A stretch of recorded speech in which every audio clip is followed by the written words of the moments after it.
Selamat pagi pemirsa, tindak pidana korupsi di negeri ini tidak pernah benar-benar surut dan seakan tidak pernah kehabisan amunisi. Korupsi telah menjelma menjadi sebuah epidemi yang semakin masif, menyebar dan menginfeksi segala lini dari pusat kekuasaan hingga ke sudut-sudut gelap birokrasi di tingkat desa. Inilah editorial media Indonesia di Rabu 10 Desember 2025 dengan tema Jebol Stagnasi Melawan Korupsi. Bersama saya Jose Nicole, Anda juga bisa berpartisipasi dan berinteraksi melalui telepon interaktif kami di nomor 0215839900. Pagi ini telah bergabung bersama saya anggota Dewan Redaksi Media Group, Aris Fadila. Mas Aris, selamat pagi. Pagi, Jose. Mas Aris, nampaknya kita persembahkan editorial ini untuk peringatan Hari Anti Korupsi sedunia ya. Tapi menarik untuk kita lihat jebolnya Mas Aris. Ada kata jebol stagnasi. Sebenarnya stagnasi ini, apakah sebenarnya kita ironinya terlalu berharap banyak terhadap upaya penegakan korupsi di negeri ini, atau sebenarnya ada potensi yang lebih progresif dalam pemberantasan korupsi di negeri ini? Ya, editorial mengambil judul jebol stagnasi. Artinya bahwa kita menganggap bahwa pemberantasan korupsi di Indonesia ini masih dalam taraf stagnan. Tidak seperti Yose bilang, tidak progresif gitu ya.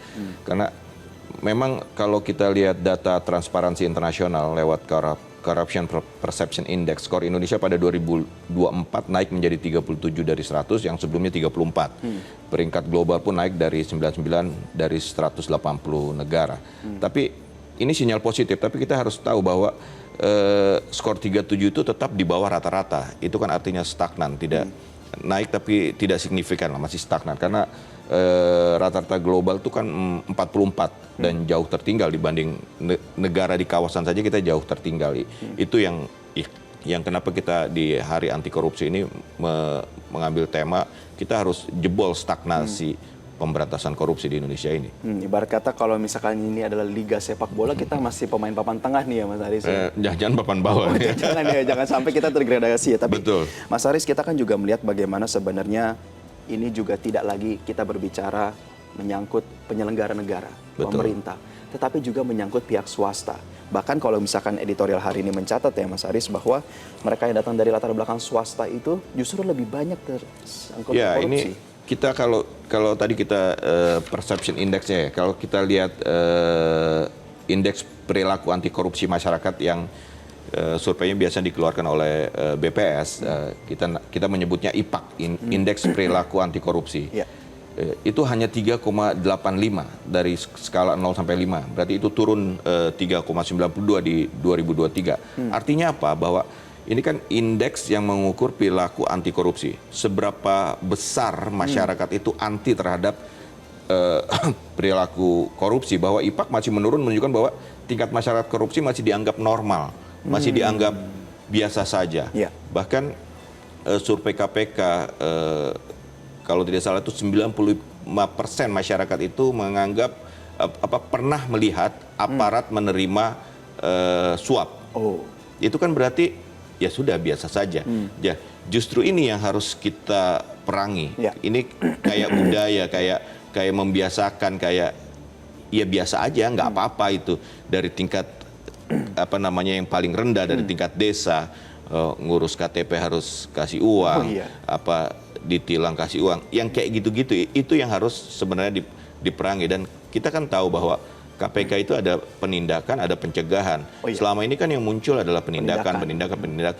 Pencegahannya ini yang harus dimunculkan. Itu kan harus budaya, harus sejak dini diperkenalkan bahwa menerima suap itu tidak boleh. Baik, nanti kita akan lebih banyak dielaborasi di segmen selanjutnya ya Mas Aris. Dan pemirsa, inilah editorial media Indonesia di Rabu 10 Desember 2025 dengan tema Jebol Stagnasi Melawan Korupsi.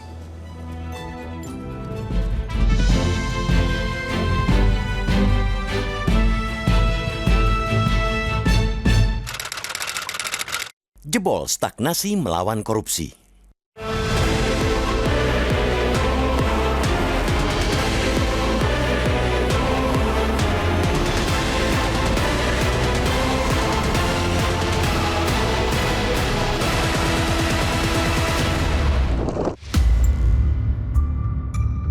Tindak pidana korupsi di negeri ini tidak pernah benar-benar surut dan seakan tidak pernah kehabisan amunisi. Korupsi telah menjelma menjadi sebuah epidemi yang semakin masif, menyebar dan menginfeksi segala lini dari pusat kekuasaan hingga ke sudut-sudut gelap birokrasi di tingkat desa. Semua lini penganggaran negara tidak ada yang luput dari aksi rasuah, baik dari sektor infrastruktur vital hingga alokasi dana sosial. Dari hasil analisis Indonesia Corruption Watch terhadap kasus korupsi sepanjang tahun lalu, ada 3.605 putusan kasus korupsi yang dipublikasikan Mahkamah Agung dengan kerugian keuangan negara mencapai 330,9 triliun rupiah. Angka itu jelas menunjukkan bahwa perang melawan korupsi di negeri ini masih jauh dari tuntas, bahkan cenderung terperangkap dalam stagnasi. Aksi-aksi penindakan tipikor oleh penegak hukum, baik itu Komisi Pemberantasan Korupsi, kepolisian maupun Kejaksaan Agung seakan menggarami lautan, tak terasa asinnya. Korupsi di Indonesia telah melampaui batas definisi sebagai sekadar kasus perorangan atau persoalan oknum nakal, tetapi telah berevolusi menjadi penyakit sistemik yang menggerogoti setiap sendi kehidupan berbangsa. Aktornya pun telah mencakup beragam profesi. ICW mencatat pekerjaan terdakwa kasus korupsi paling banyak berasal dari sektor swasta, 603, disusul pegawai pemerintah daerah 462 dan kepala desa 204. Sementara itu, terdakwa dari jabatan strategis seperti legislatif, kepala daerah dan pejabat BUMN masih relatif rendah, 110. Banyaknya level pegawai dan minimnya pejabat yang ditindak menunjukkan bahwa usaha untuk memberantas korupsi belum mampu menjerat pelaku-pelaku kelas atas yang mungkin karena intervensi kekuasaan ataupun kebijakan-kebijakan yang tidak pro pemberantasan korupsi. Melemahnya taring lembaga-lembaga yang selama ini jadi ujung tombak pemberantasan korupsi jelas menjadi penyebab utamanya. Sejumlah kasus korupsi yang menyentuh aktor-aktor kekuasaan terkadang prosesnya sering jalan di tempat. Oleh karena itu, Hari Anti Korupsi Sedunia tidak boleh menjadi sekadar ritual seremonial tahunan yang diisi dengan pidato-pidato berapi-api yang mudah dilupakan. Sudah saatnya bangsa ini bergerak melampaui retorika klise dengan mengembalikan taring pemberantasan korupsi. Memang, skor survei penilaian integritas SPI 2025 mencapai 72,32 poin atau meningkat daripada SPI 2024 yang mencatat 71,53 poin. Namun, skor ini masih dalam kategori rentan, sekaligus menunjukkan bahwa praktek koruptif masih terjadi. Begitupun dari indikator skor indeks persepsi korupsi. Skor IPK 2024, Indonesia masih di angka 37 dan menempati peringkat 99 dari 180 negara. Bahkan, untuk level Asia Tenggara, Indonesia menduduki peringkat kelima, kalah dari Singapura, Malaysia, Timur Leste, dan Vietnam. Situasi tersebut jelas membutuhkan komitmen dan kerja nyata dari pemerintahan di bawah Presiden Prabowo Subianto. Tunjukkan keberanian politik untuk bersikap tegas dalam upaya pemberantasan korupsi. Jangan biarkan penindakan korupsi berjalan di tempat, seolah menghadapi tembok tebal yang tak terlihat. Penerapan efek jerat terhadap pelaku korupsi harus serius, tidak lagi toleran terhadap vonis yang ringan atau hukuman diskon. Perihal ini jelas butuh komitmen nyata. Pasalnya, rata-rata hukuman penjara bagi terdakwa korupsi hanya 3 tahun 3 bulan, dengan denda rata-rata hanya 180 juta rupiah. Disitulah mestinya menjadi momentum bagi Presiden Prabowo Subianto untuk mengubah keprihatinan dan kemarahan rakyat menjadi kebijakan konstruktif. Segera dorong pembentukan undang-undang perampasan aset yang sudah bertahun-tahun mandek. Pemiskinan merupakan sanksi yang paling menjerakan bagi koruptor. Rakyat tentu tidak mau terus-menerus hanya menonton kemarahan presiden di berbagai kesempatan. Karena korupsi tak kunjung bisa diberantas.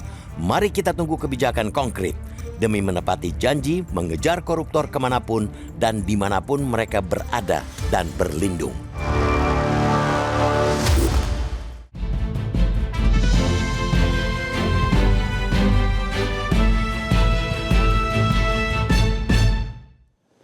Pemirsa, pastikan Anda berpartisipasi dan berinteraksi melalui telepon interaktif kami di nomor 021 583 99 100. Editorial Media Indonesia kembali usai jeda, tetaplah bersama kami.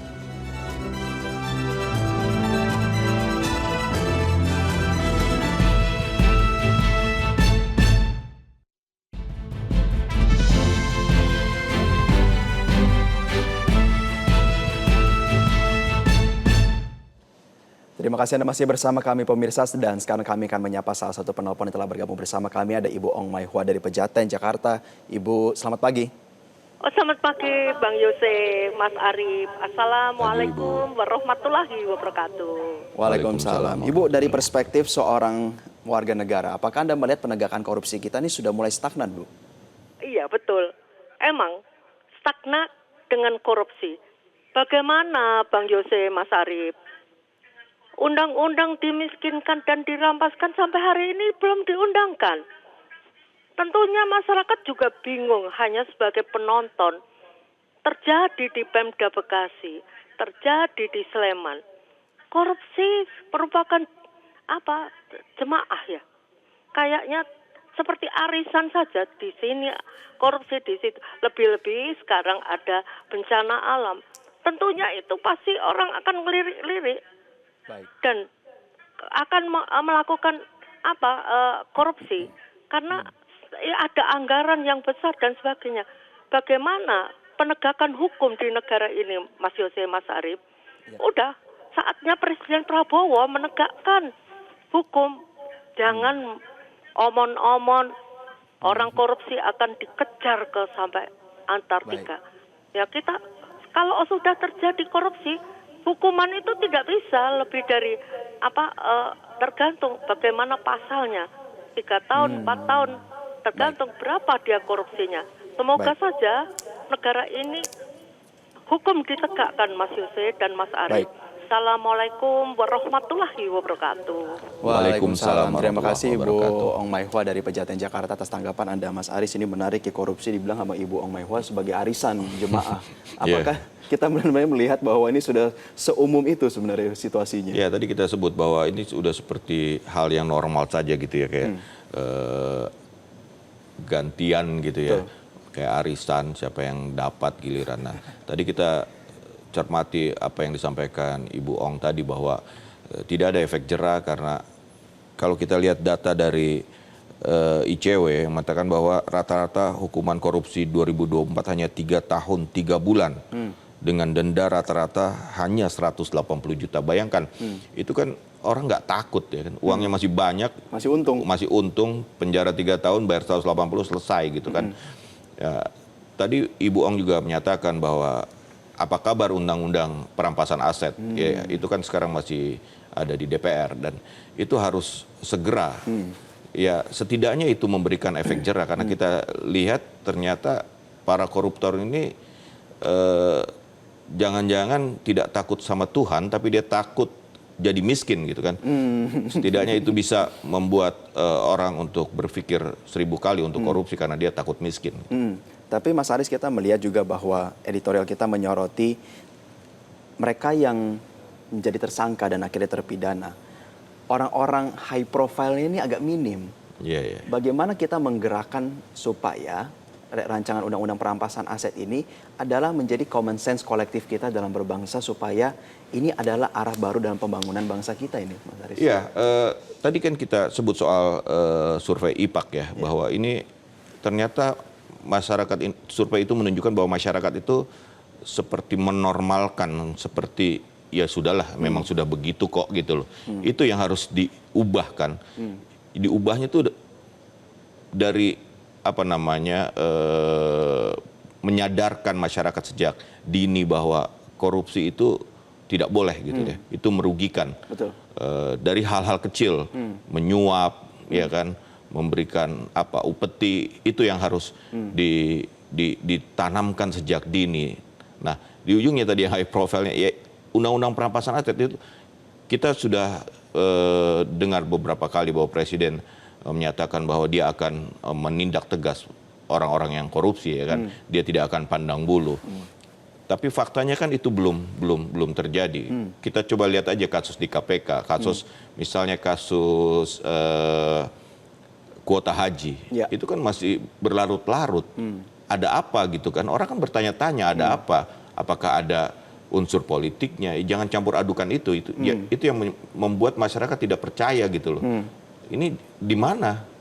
Kok yang ini cepat, yang ini lambat? Itu. Tapi apakah kita terlalu optimis juga nanti jangan-jangan Mas Haris ketika rancangan undang-undang perampasan aset ini sudah diketok, ternyata justru malah ada siasat lain. Ini kan ayam apa telur dulu nih, mental orangnya atau undang-undangnya dulu nih? Setidaknya ada progres ya, progres bahwa ini ada ancaman hukuman yang jangan-jangan ditakuti oleh para koruptor karena mereka kan takut miskin kan. Orang korupsi itu jangan-jangan takut miskin gitu, takut nggak punya uang, takut keluarganya nggak bisa makan. Justru itu mungkin yang bisa mencegah. Kalau misalkan memang ternyata dugaan keterlibatan penyelenggara negara ini masif, Mas Aris. Sebenarnya kan yang menarik kan untuk kita lihat pihak swasta di sini ya, Mas Aris. Ya. Pihak swasta kan ibarat kata mereka ini kalau mereka harus tidak harus menyogok, kenapa harus menyogok lalu dijadikan tersangka dan terpidana? Betul? Ya, korupsi ini kan KPK, Kejaksaan itu kan yang diurus itu kan keuangan negara. Jika keuangan negara dikorupsi, ya kan.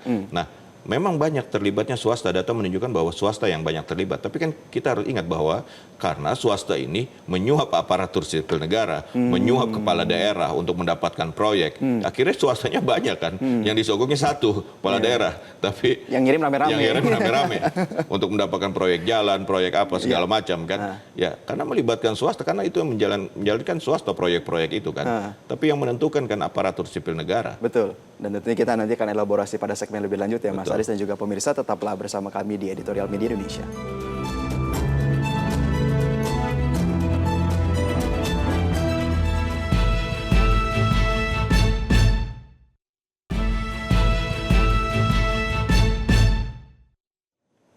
Terima kasih Anda masih bersama kami pemirsa. Kita berada dalam bagian akhir dari diskusi kita pada pagi hari ini. Mas Aris, saya ingat beberapa waktu lalu ketika Presiden Prabowo Subianto mengunjungi pengungsi di Aceh. Ketika Presiden bilang bahwa nanti kita ambil uang dari koruptor untuk dikerahkan bantuan kepada Aceh dan disambut riuh oleh masyarakat. Ini kan sebenarnya sebuah potret bahwa masyarakat kelas bawah pun sebenarnya berpihak kepada dugaan-dugaan korupsi itu segera diberantas. Apakah sebenarnya harus dipertajam lagi, Mas Aris? Iya, masyarakat tuh mungkin saya berpangku saking jengahnya, saking ininya, udahlah biarin aja gitu lah, ya kan? Itu kan bahaya kalau sampai terjadi masyarakat, udahlah biarin aja, apatis gitu, ya? apatis. Itu yang tidak boleh kan? Makanya transparansi itu penting gitu loh. Ya, penegakan hukum itu sangat penting. Jadi masyarakat melihat dihukum kok gitu loh. Terus kan pemulihan aset secara maksimal, transparansi hasil audit dan ini akan memunculkan, memulihkan kepercayaan publik. Kalau kita lihat ya, dari 50,96% putusan Tipikor tidak tersedia untuk publik sehingga menghambat pengawasan peradilan. Keterbukaan itu bahwa orang yang bersalah dalam hal ini korupsi itu dihukum, hukumannya itu maksimal, ya kan?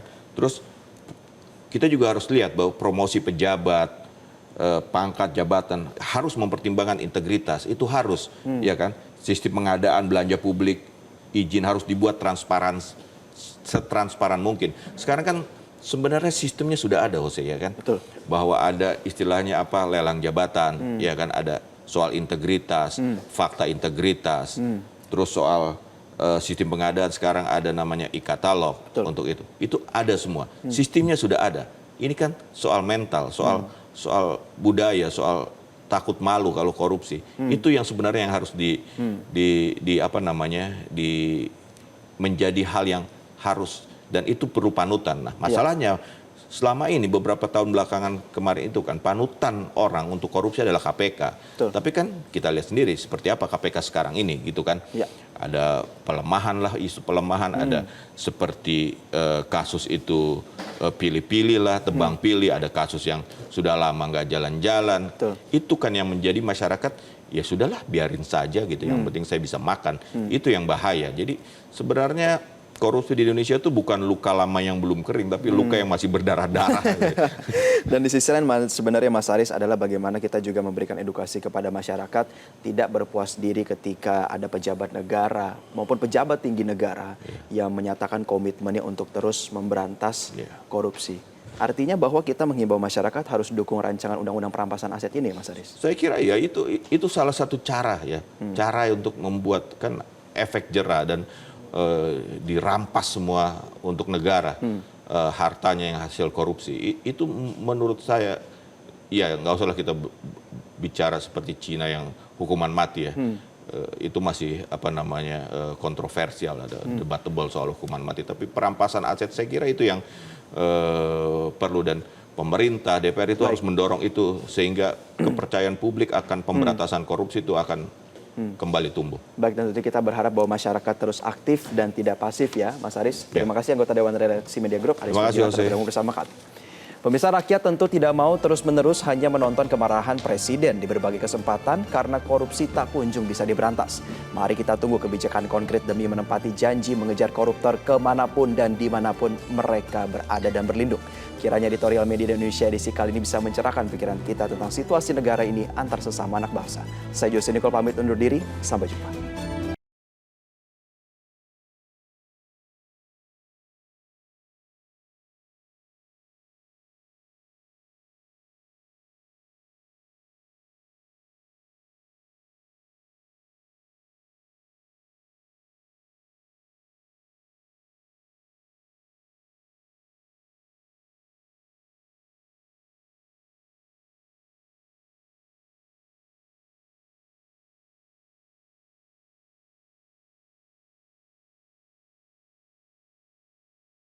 Download Metro TV Extend sekarang.